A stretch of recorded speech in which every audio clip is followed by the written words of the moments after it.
Hi Leo, welcome to December. This is Teresa from Tarot by T. And before I get started with your reading, I want to call in some good energy.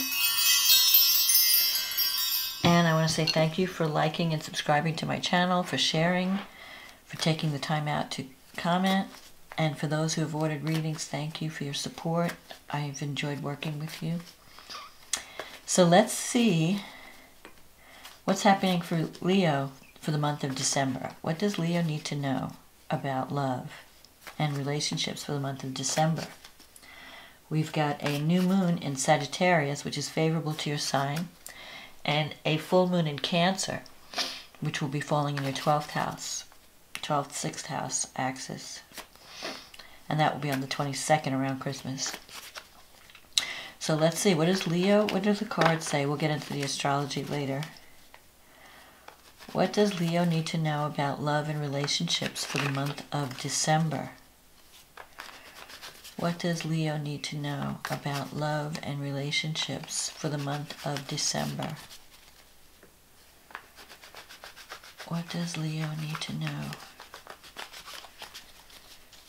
about love and relationships for the month of December? This is for Leo or Leo rising. Sun, moon, or rising, I guess. I guess you can do Venus, too, to find out about love. But I usually look at Sun, moon, and rising. So let's see what we have. The Queen of Wands, the King of Wands, the King of Swords, the Fool, the Four of Wands, the Three of Cups, the Temperance card, the Death card, the Page of Cups, and the Justice card. Okay, so you start the month off with the King and Queen of Wands. So this could be a compatible partnership. If the Queen, you know, both of these are fire signs. So you could be starting, you could be on the edge of a new cycle or a new beginning in a partnership. Because you have the Fool card here in the past.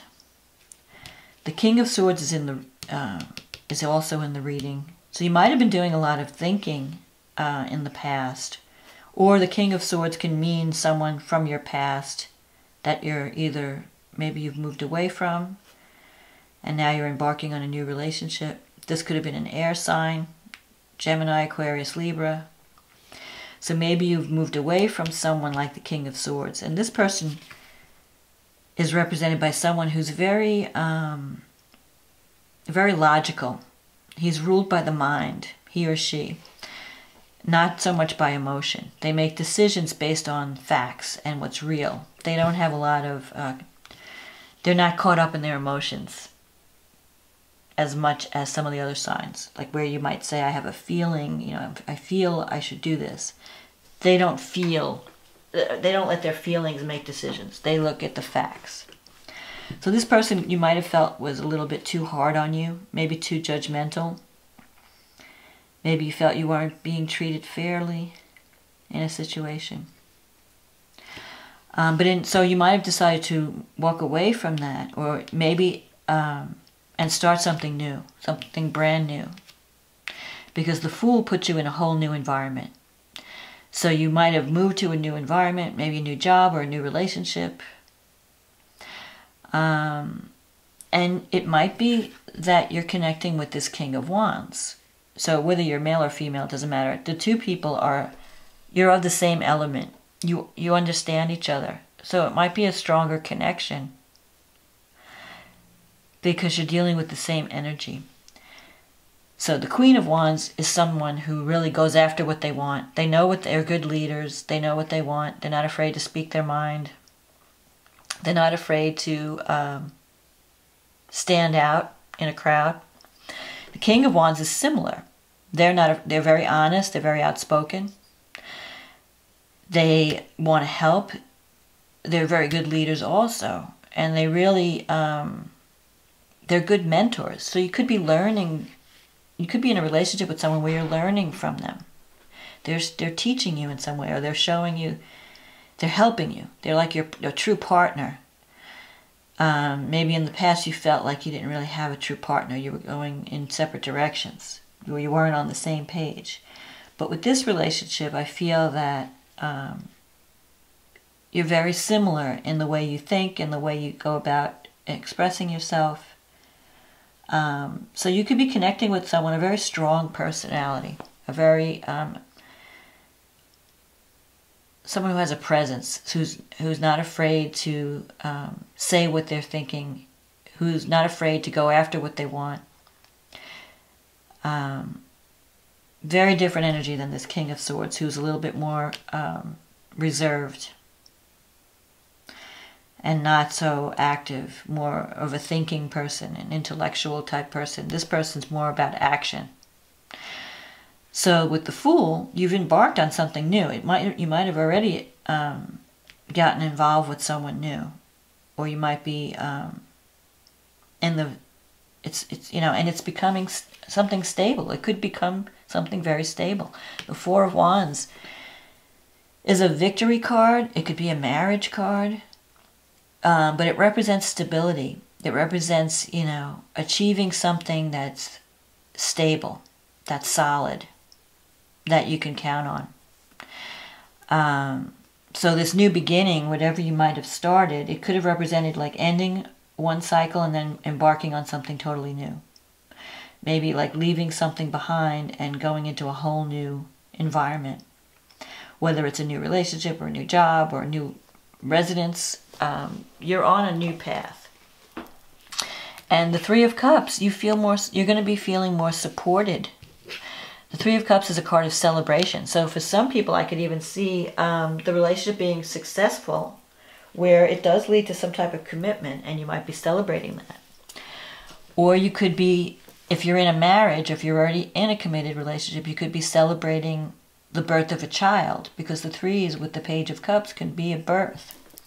Or, it's a card of abundance. It's a card of feeling supported, feeling that you have people around you who care about you. The Temperance card is here. This is a card of balance, finding balance, being with someone that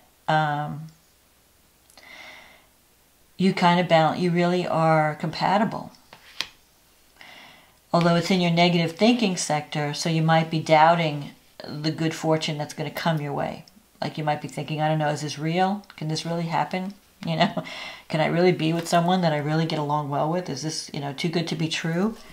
So don't let your negative thinking interfere with the abundance and the joy that's coming, because I feel like there's parties, celebration. If you've been isolating yourself, that's going to change in December. You might be getting out more and mingling with people more. Your environment is going through major changes. You have the Death card here. So something is definitely in the process of ending. If you haven't already ended it, you're ending a cycle and you're getting ready to embrace the new. But this Fool card's already it's in your recent past, so I feel like you've already done that. Because the Death means releasing the old and making way for the new, ending a cycle so that you can transform and enter a new cycle. And here it is. Here's the Fool card, the new cycle. This is the death of the old, the birth of the new.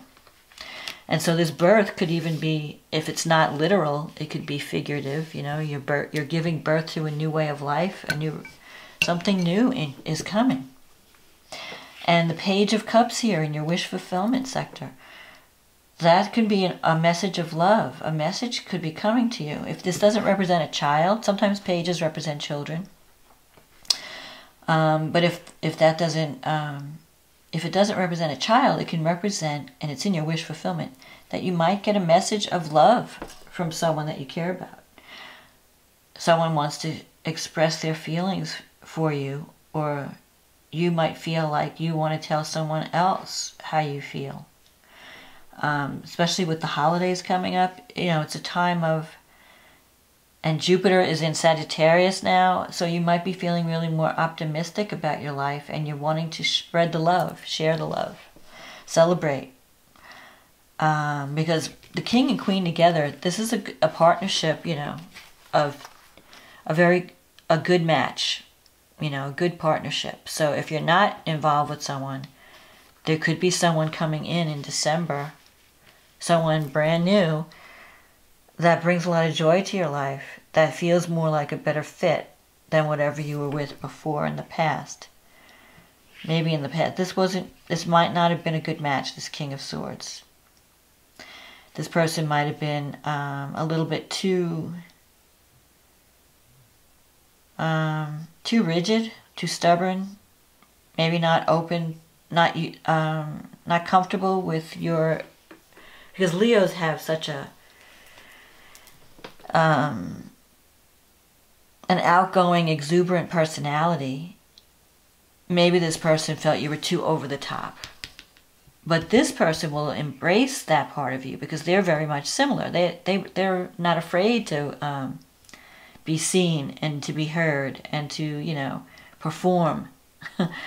So they're not embarrassed by attention, whereas this person might be more of a retiring, quiet type of person and didn't appreciate the Leo type of energy of, hey, let's have fun, let's do something silly, let's goof around, let's, you know, because Leos are always they're like, they love to perform, they like to make people laugh, they like to be on stage, they like to entertain. That's the word I was looking for. They're very entertaining, you know, and they don't care if they make noise, and they don't care if they call attention to themselves in a crowd.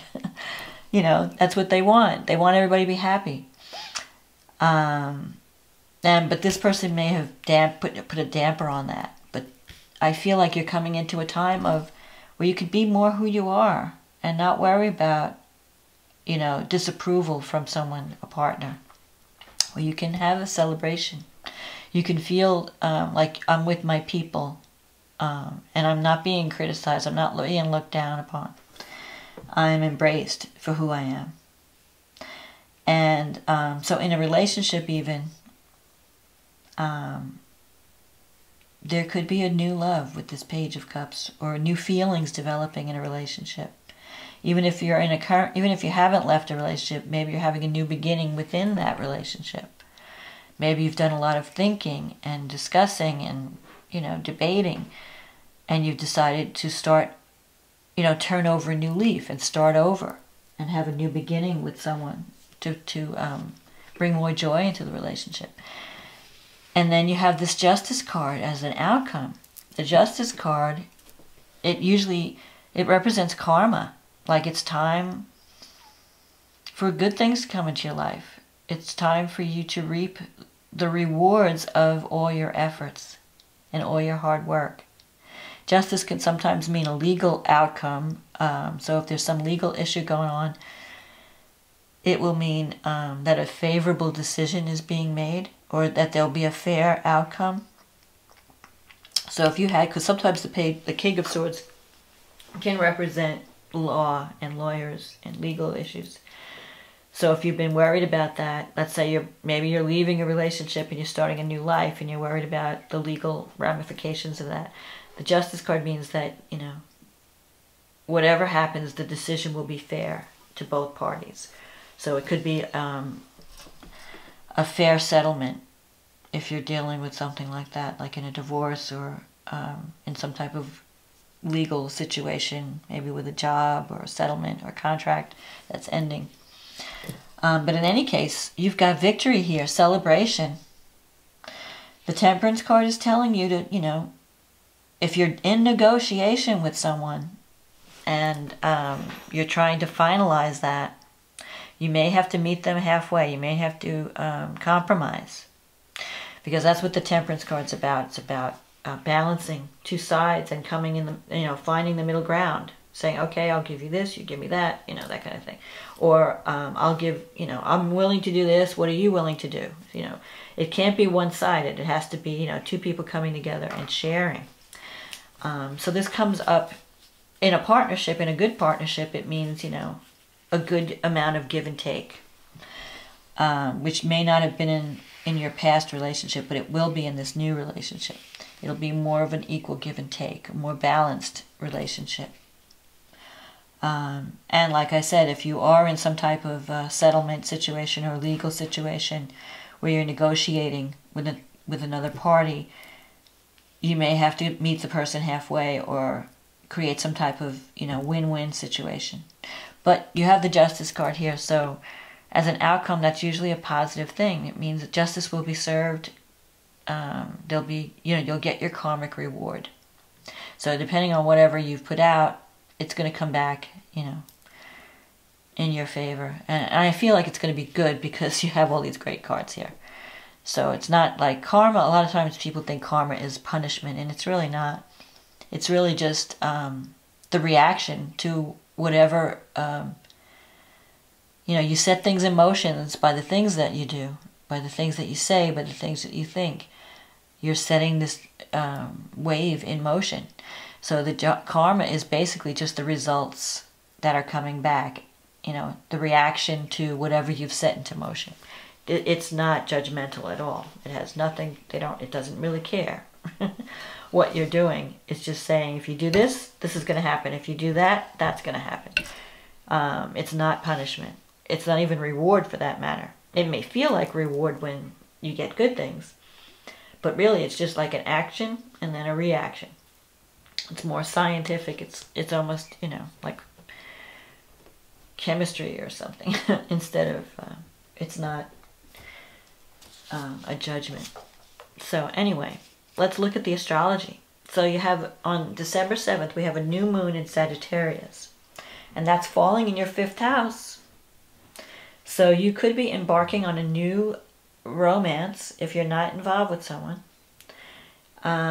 It could be a new creative project that allows you to express your creativity, that gives you a lot of joy. It's because the 5th house is the house of fun, of honoring your inner child. And for some, because it's the 5th house is also the house of children, for some of you wanting to have a child, it could mean having a new child coming into the life, or a new beginning with children, something that involves children, or having fun. Now, this new moon is squared by Mars and Neptune. And that's happening in your 8th house. So if there is something, you might be arguing, there might be, some of you might be dealing with some type of legal thing that involves a settlement. And that's the only thing that may stand in the way of this new beginning. And with Neptune there, you want to be careful. Because Mars shows where your energy is. Mars in the 8th house could bring, a sexual attraction, a sexual relationship. Mars in the 8th house can also activate areas where you're waiting for money, inheritance, or a settlement from an insurance company, or some type of, it's not your money, it's someone else's money. It's money that's given to you. Like winning the lottery, or getting an insurance payout, or something like that. But with Neptune there, now it could involve something that has to do with creativity, but it could also involve something where there's a little bit of deception. So you have to make sure you read the fine print if you're asked to sign anything. Or check all the facts, check all the details. Make sure that you know what you're agreeing to, you know what you're supposed to get. Now we are having also a Mercury and, let's see, where's Uranus? Uranus is in your 7th house. No, it's in your 9th house, I'm sorry. So yeah, 9th house is the house of long distance travel, higher education. You might have moved, or you might be thinking of moving. You might be thinking of going back to school, learning some new things, training, or it could involve a marketing or internet-based endeavor that's reaching a global market. With Uranus, it could be Uranus involves technology, and in the 9th house, I feel like you're using technology to reach, to explore other lands, to reach a global market. Mercury's in the 4th house, so you could be, and it's trining Chiron in Pisces, which is in the 8th house. And it's also trining the North Node, which is in Cancer, and that's in your 12th house. So it could be that you're dealing with childhood issues, or there are some psychological blocks around childhood. And you may, with Mercury in the 4th house, you might need to communicate, or you're thinking more about your childhood, and you maybe need to talk to someone and to get to deal with some issues from childhood. Or you're communicating, you're thinking about your home. What kind of home, what do I need to be for my home base? What do I need to feel like I'm at home? Maybe you're wanting to renovate your house or change where you live because it doesn't feel like home. You're trying to find a place that feels like home, that where you can heal from your childhood wounds, whatever issues from childhood are unresolved. Because with Chiron in the 8th house, with Mars and Neptune, I don't know, there's some healing, Chiron's a healing, maybe there's some wound that you never really resolved, and you need to work it out somehow to give yourself peace of mind. So you might be tying up some loose ends so that you can have this new beginning. And the new beginning is great in the 5th house. Having a new moon in the 5th house, December could be fun for you. You could feel lighter. If you've been through a difficult time, you're coming out of it. There's a light at the end of the tunnel. So the full moon is happening in your, here we go, 12th and 6th house. So that, there's some issues around health and healing and psychological issues. Secrets might come out with the 12th house. The moon usually, a full moon usually brings things to culmination, but it also shines a light on what's hidden so that you have an awareness. And this full moon is interesting because it's at 0 degrees Cancer. And so even though it represents an ending, there's also an element of a new beginning. So it's like you're coming to completion, you're completing a cycle, you're healing from something, you're releasing old baggage, you're finishing up old karma so that you could start anew. So the full moon really fits in with this whole reading. And Uranus is trine this moon. It's sextile the moon, it's trine the sun from the 9th house. So I feel like this could involve travel. Like maybe you're going home, or you're traveling the new beginning involves some type of travel or change of residence, or even, higher education in some way. Venus is trine Neptune at this full moon. So you have Venus in the 4th and Neptune in the 8th. There could be a really romantic relationship that changes your life. Or that also, it's also, Neptune in the 8th could bring, you have to be careful with Neptune because there's always a chance that you're idealizing the person. It could bring a very sexual, very intimate relationship that's also spiritual. In its best expression, it's a spiritual connection that changes your life in some way. And with Venus in the 4th, if you've moved into a new place, you're fixing it up. You're wanting to fix up your love nest, It brings a lot of harmony in the home. And it makes you want to decorate your house or fix up your house. It's a good time now that Venus is going direct. And once Mercury goes direct on the 6th, you can start doing any kind of decorating project around the house. But Venus is trining Neptune. So this is a positive aspect. So it could bring a very highly romanticized relationship that's very intimate, that's very, it will change your life and maybe heal you in some way. But with Neptune, you have to be careful. The only thing you have to be careful with Neptune is that you're seeing the person clearly, that you're not over-idealizing someone, because Neptune's also the planet of illusion and glamour and, you know, mystery. You know, it's like you can't see through the fog. But because it's a trine aspect, I feel that it's going to be a positive thing. That you have a chance for new love, to connect with someone new. And I think it's going to be a good relationship. It could feel more comfortable, more like you're at home, or you're coming home. You're with people that get you, that understand you, that feel familiar. And where you can be yourself. And, you know, with all this tied up to the North Node in Cancer, it's a time of healing. And for you, you know, the North Node in Cancer is in your 12th house. So if there's anything that's been blocking you psychologically, maybe now is the time for you to look at it and release it and actually heal from it. Heal from the past. And throw out the old garbage, you know. Anything that's stopping you from having this new beginning. You don't have to hold on to the past and the baggage from the past. You can have, you know, let that die. Whatever needs to die, let it die. You know, you have to accept that some things are just over. And you're holding on and you're beating a dead horse. So it could be a relationship that you never really healed from. Maybe it's time to let it go. So that you can have this new beginning. And have a better relationship that's more in line with who you are. And it can bring more joy and stability into your life. So that's what I'm seeing for you in December, Leo. Release the past. Don't, you know, put those old ghosts to bed. Send those ghosts packing. Don't live in the past.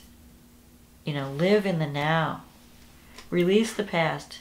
Bury the past. And have your new beginning. Don't be afraid to start anew.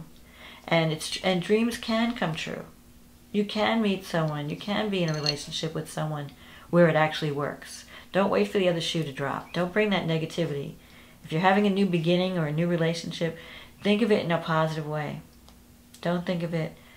Don't let the past ruin the present. So this is my forecast for you for December, Leo, and I hope you enjoyed this reading, and I hope you have a happy holiday. And if you'd like a private reading, you can click on the link in the description box. In the meantime, much love, much joy, much happiness, and I will talk to you again next month. Okay, bye now.